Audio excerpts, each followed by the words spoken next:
እንዲሁ ሰው ሁሉ ቀልድ ያምርበታል እናንተ እንዴ። እሺ ከሸዋ የተወለድክ ግባ፣ ከጎንደር የተወለድክ ግባ፣ ከጎጃም የተወለድክ ግባ የሚል መጥሪያ በመንግስተ ሰማያት የለም።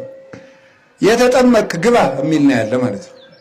የተጠመቅክ ግባ፣ የመጸወትክ ግባ፣ የጸለይክ ግባ፣ የቆረብክ ግባ፣ ንስሐ የገባህ ግባ ነው የሚለው።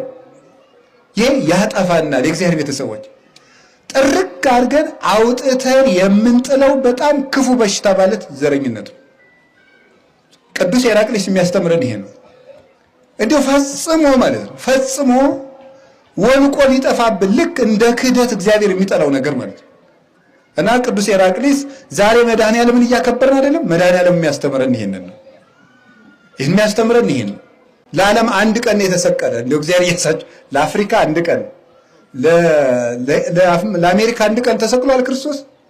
ለዓለም አንድ ቀን የተሰቀለ። አሁን እኮ የዛሬ 20 ዓመት አንዲት ሴትዮ መጣ ነበር አዲስ አበባ። ምን ብለሽ መጣ? ኢየሱስን ወልጄ እያለች። አንድ ዓመት ይሆናታል። ለምንድን ነው ደግሞ የወለድሽው ሲባል አይ ለኢትዮጵያውያን ልወለድላቸው ብሎኛል። እንዲሁ ሰው ሁሉ ቀልድ ያምርበታል እናንተ እንዲህ። ክርስቶስ ለዓለም አንድ ቀን የተሰቀለ መድኃኔዓለም ያልነው እኮ ለዚህ ነው። ክርስቶስ አንዱ በቃይ ነው። የእሱ ጽዋ አያዳግምም። ጽዋ እከኒ ጽኑ ወያረዊ፣ ያንተ ጽዋ ያንተ ደም አንዱ በቃይ ነው። ዓርብ የተሰቀልከው ለዓለም ሁሉ በቂ ጽዋ ነው ነው ያለው። አያዳግምም። እንደ ሐኪም መድኃኒት ጧት ሁለት ማታ ሁለት የሚባል አይደለም።